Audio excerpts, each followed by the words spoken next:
Guru kami sekarang akan membentang bab 4 Tamadun India. Nama saya Wong Yi Hao. Nama saya Kang Xiao Yi. Saya Namaina binti Hasan. Saya Binodini Siabalan. Saya Gong Wei Sin. Saya Sudarati binti Galan Hidayat. Saya Naramia binti Rani. Assalamualaikum dan selamat sejahtera. Saya Sudarati binti Galan Hidayat. Nombor metrik A170479 akan membentangkan pengenalan berkaitan dengan Tamadun India.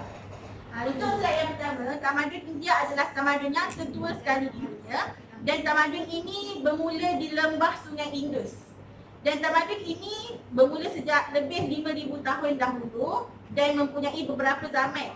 Seumpamanya zaman prasejarah, zaman Veda, dinasti Maurya, zaman Empire Gupta, zaman kerajaan Islam dan sebagainya. Zaman ini meninggalkan kesan yang sangat besar dalam tamadun India. Seterusnya asal-usul nama India. Negara India adalah negara daripada zaman klasik yang berasaskan kepada Sanskrit, iaitu Prabrata Varsha atau Prabrata Kerajaan. Sebenarnya nama seorang pemerintah India ketika itu di Bharata. Nama lain bagi India adalah Jambu Dvipa. Orang-orang Greek menamakan kawasan ini sebagai Indo, di mana berdasarkan dengan nama Indo inilah, maka India dikenali sebagai sesebuah negara. Tamadun India merangkumi dua bahagian utama. Yang pertama, Indo-Arya berpusat di utara India dan Dravida yang berpusat di selatan India. Salam sejahtera, nama saya Kang Xiao Yi, nombor metrik A69427 akan membentangkan bahagian tajuk wilayah. So wilayah ni berdasarkan kedudukan geografi Tamadun India. Ianya terletak di antara lautan Hindi dengan pegunungan Himalaya. Di antara Tamadun Pasir di sebelah barat dan Tamadun China di sebelah timur. Maksudnya dia berada di tengah-tengah. Bagi pada dua wilayah utama iaitu India Utara dan India Selatan oleh pegunungan India. Dan terdapatnya masyarakat Indo-Arya. Maksud utamanya adalah Sanskrit, berpegang pada 4 Veda, Rig, Yajur, Sama dan Athawa yang mencerminkan pemikiran, kepercayaan, amalan dan kehidupan masyarakat Indo-Arya. Ini lebih pada agama dia orang lah, budaya dia orang. Dan keduanya masyarakat Dravida, berbahasa Tamil, kepercayaan, pemikiran dan amalan berasaskan ajaran mazhab Shaivisme dan Vaishnavisme sebagaimana yang terkandung dalam puisi klasik Sagan. Masyarakat dan budaya. Sistem keluarga Tamadun India, diorang ada susun lapis masyarakat. Menurut Veda dikenali sebagai asrama dhamma. Dalam struktur masyarakat India, wanita mempunyai kebebasan yang terhad. Masa muda di bawah jagaan ibu bapa, bila kahwin di bawah lingkungan keluarga dan suami. So struktur masyarakat India ni, golongan wanita ni dia diistilahkan tidak berwaktu merdeka lah. Terdiri daripada 4 peringkat kehidupan: Brahmacharya dari kecil hingga 24 tahun, Pratasta kehidupan berkeluarga, Vanaprastha kerohanian, Sanjasa menolak kehidupan duniawi. Okay, salam sejahtera, saya Binodini Siabalan, nombor metrik A170030. Okey, saya akan bentang tentang sistem kasta. Sistem kasta merupakan stratifikasi sosial yang mempunyai peranan masing-masing. Contohnya sistem Varna dan juga sistem Jati. Dia ada 4 kasta yang utama. Brahmin iaitu pendidik, Ksatria adalah pemerintah, Vaishya adalah penyaga dan juga Sudra adalah pekerja. Dan juga saya akan bincang tentang bahasa dan kesusastraan. Okey, bahasa Sanskrit adalah asas kepada bahasa Hindi. Kita orang ada kitab Veda dan tafsiran falsafah ditulis dalam bahasa Sanskrit. Karya epik karya epik Tamadun India adalah Mahabharata dan juga Ramayana. Dia adalah kesusastraan Sanskrit. Bahasa Dravidia merangkumi beberapa bahasa di bahagian selatan India. So dia ada 4 bahasa. Bahasa Tamil dari wilayah Tamil Nadu, Telugu adalah Andhra Pradesh, Malayalam, Kerala, Kannada, Karnataka. Okey, kitab Veda ni ada 4, Rig, Yajur, Sama dan juga Atharva. Rig pada tempoh 1500 SM sebelum Masihi. Kandungan dia mazmur dan pujian kepada dewa-dewi. Yajur adalah 1500 hingga 1000 sebelum Masihi. Dia tentang mazmur upacara. Sama 1500 hingga 1000 Masihi. Antologi mazmur Rig Veda bersama muzik. Atharva adalah 1200, koleksi mazmur jauhkan diri dari penyakit, kematian dan juga sihir. Okey, kitab Epik Ramayana karangan Valmiki memiliki unsur-unsur moral yang menekankan kebaikan mengatasi kejahatan. Dan juga Epik Mahabharata ni adalah karangan Pujangga Biasa, adalah karya puisi terpanjang di dunia, mengajar manusia berpegang pada janji dan juga jauhi perkara negatif. Bhagavad Gita adalah sebahagian epik Mahabharata. Dia mengandungi ajaran agama dan juga dalam bentuk falsafah, menekankan perkara 4 ni, melaksanakan tanggungjawab tanpa harap balasan, menyerahkan diri kepada Tuhan, mendisiplinkan rohani dan juga jasmani, dan juga mengawal nafsu, kemarahan, halobah dan juga dengki.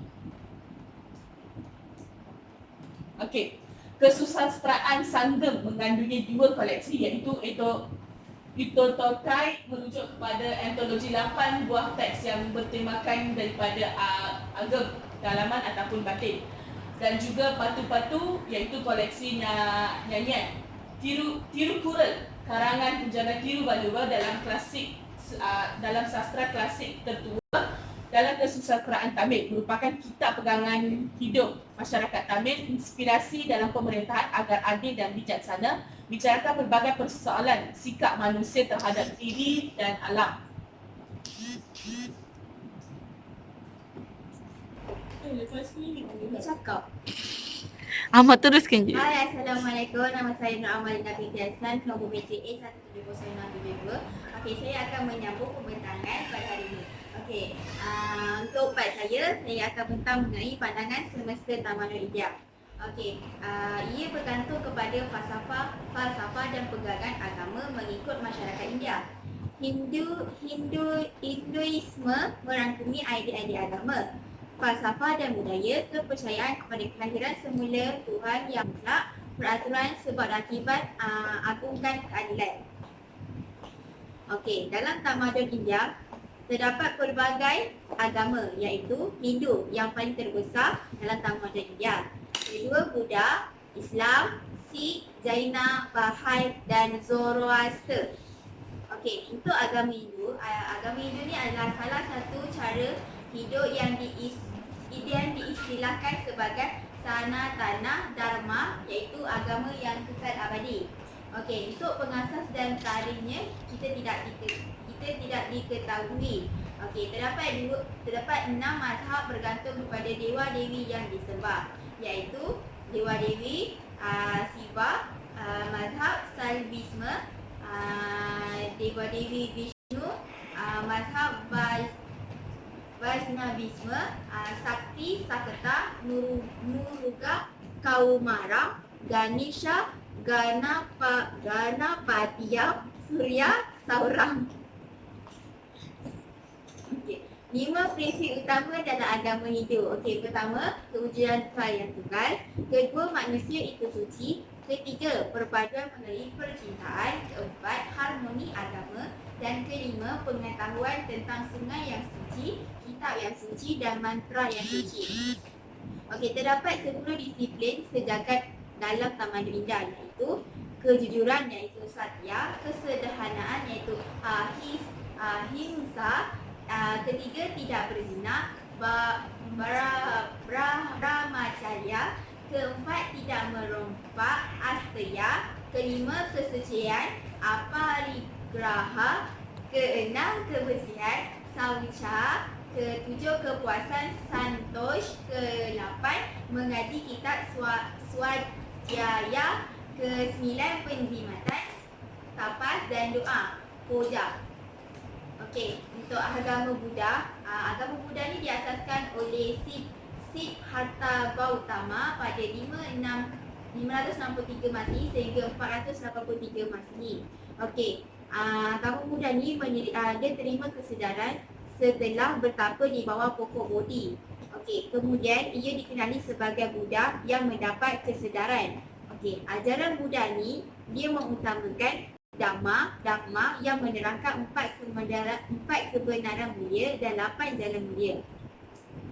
Okey, kebenaran mulia dan jalan mulia adalah untuk mengatasi samsara, iaitu sengsara, kekitaran kelahiran semula. Perbuatan jahat mesti dijauhi untuk menghindari karma. Okey, 4 kebenaran mulia dalam agama Buddha adalah penderitaan itu universal, maksudnya meluas. Kedua, ada punca segala penderitaan. Ketiga, penderitaan boleh diatasi. Keempat, ada cara mengatasi penderitaan. Okey. 12 rangkai roda penderitaan dan puncanya. Pertama, kecuaian. Kedua, kecenderungan. Ketiga, kesedaran tentang kuasa karma. Keempat, nama dan bentuk. Kelima, deria dan minda. Keenam, hak antara diri dengan objek. Ketujuh, sensasi. Kelapan, nafsu. Kesembilan, bergantung kepada perwujudan.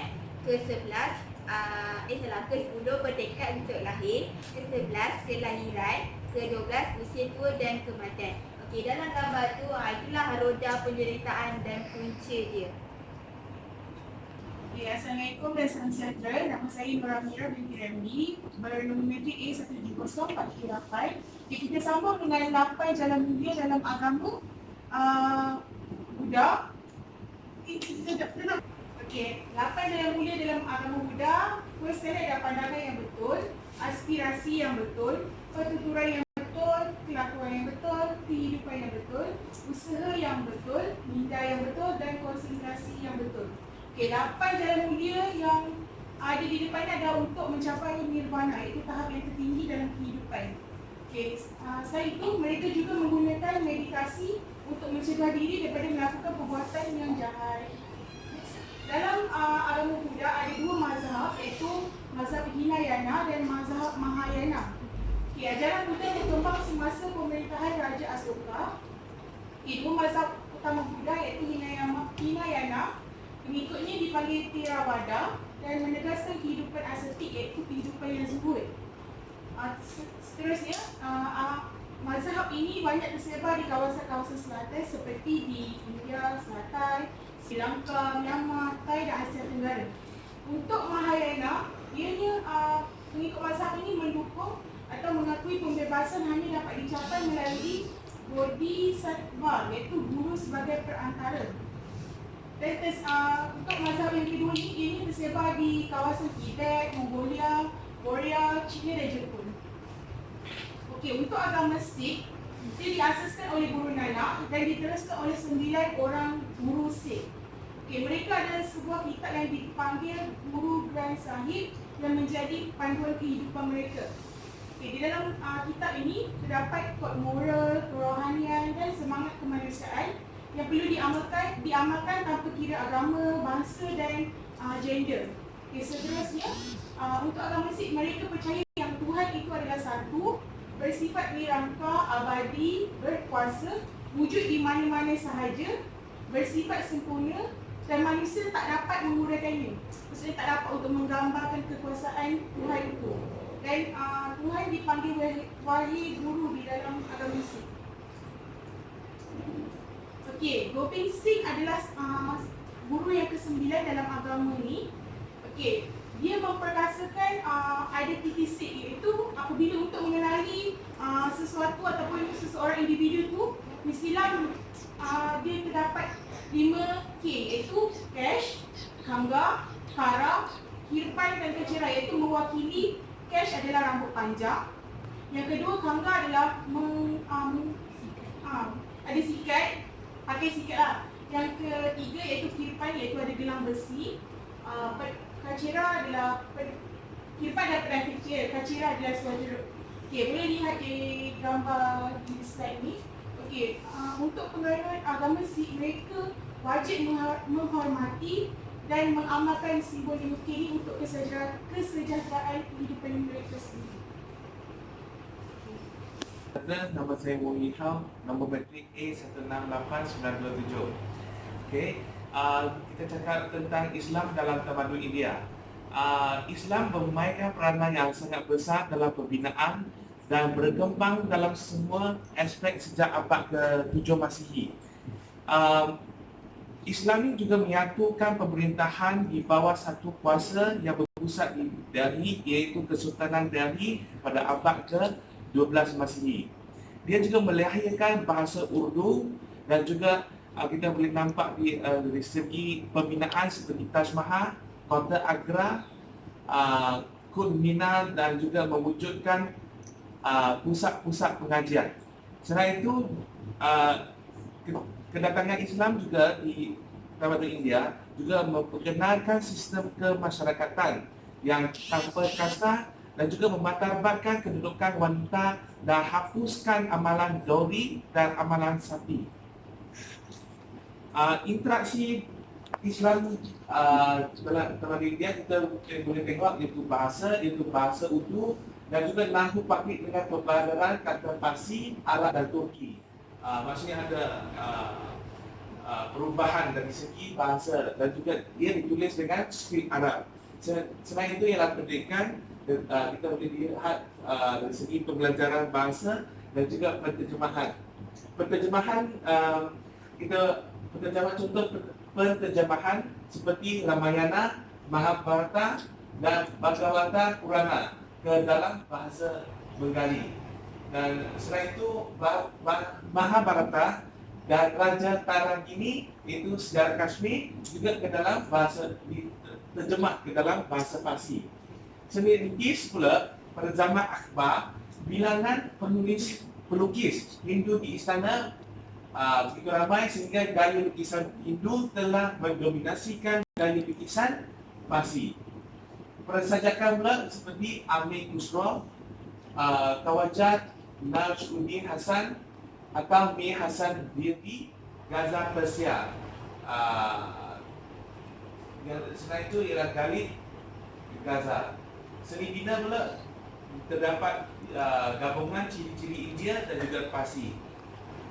Yang ni kita boleh nampak juga seni bina, corak seni bina yang Islam, seni bina Islam yang berpengaruh di India. Akan ada semangat. Okay. Pencapaian tamadun India dalam pelbagai bidang, kita boleh lihat iaitu seni lukis seperti tarian, muzik dan drama. Seperti Natya Satra, karya Bharata mengandungi 3 jenis seni halus. Tarian klasik Bharata Natyam dipersembahkan serentak dengan muzik dan drama. Seni bina, kita boleh tengok seni bina dari seni bina kuil. Seni ukir pula berbentuk patung yang berukir dan seni pahat. Seni ukir pula candi dan kuil dengan unsur-unsur keceriaan dan keagamaan. Sains dan teknologi pula ialah seperti matematik, astronomi, fizik, kimia, logam dan perubatan.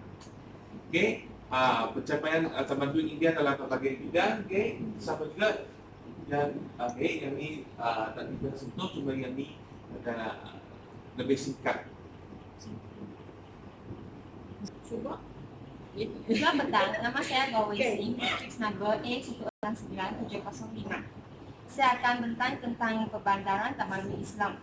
Sekitar tahun 2600 sebelum Masehi, masyarakat awal Harappa telah bertukar menjadi pusat bandar yang besar. Pusat-pusat bandar seperti Harappa dan Mohenjo-daro di Pakistan dan Lahore di Sungai Indus dan India. Budaya perbandaran yang berdaya maju sudah berteknologi tinggi menjadi bukti ketamadunan lembah Indus sebagai pusat bandar pertama di kawasan ini. Aspek kualiti pentadbiran dan ilmu perancangan bandar yang berkesan memperlihatkan keunggulan pentadbiran. Keutamaan diberi kepada soal-soal kesihatan dan kemudahan ritual keagamaan. Di sini wujud pembinaan rumah kediaman yang teratur, bandar yang dilengkapi dengan sistem jalan raya dan luas, sistem pembarisan tertutup bagi menjamin kebersihan, benteng penghadang banjir. Di Harappa, Mohenjo-daro dan pengalian yang ditemui di Gratifikasi menunjukkan antara perancangan pembangunan bandar yang pertama di dunia memiliki sistem pembuangan kotoran. Rumah-rumah mereka dibekalkan air dari perigi yang juga dilengkapi dengan bilik mandi, manakala air buangannya disalurkan ke longkang tertutup yang berhubung dengan parit bercuma. Lepas itu adalah sains matematik. Matematik terawal India kuno yang diketahui wujud sejak dari kira-kira 3000 hingga 2600 sebelum Masehi di tamadun lembah Indus di India Utara dan Pakistan. India kuno mengembangkan sebuah sistem timbang dan ukur seragam yang menggunakan sistem perpuluhan, satu teknologi mata yang maju menggunakan nisbah, jalan-jalan raya yang diletakkan pada sudut tegak yang sempurna, dan sebilangan bentuk dan reka bentuk geometrik termasuk bentuk-bentuk tupai, kubon, kon, silinder, serta lukisan-lukisan bulatan dan segitiga sepusat dan bersilang. Seterusnya adalah astronomi. Astronomi klasik India direkod dalam kesusastraan dari zaman Maurya lagi hingga dinasti Mughal. Teori-teori seperti Ayahata, Ayathatya, Panchasiharita adalah antara yang muncul pada ketika itu. Konsep astronomi dan astrologi India berdasarkan kepada beberapa pengiraan. Seterusnya adalah fizik. Teori-teori fizik pada zaman purba biasanya dikemukakan dari segi falsafah dan jarang ditentusakan melalui uji kaji yang sistematik. Orang India telah pun mengemukakan teori berkenaan fizik.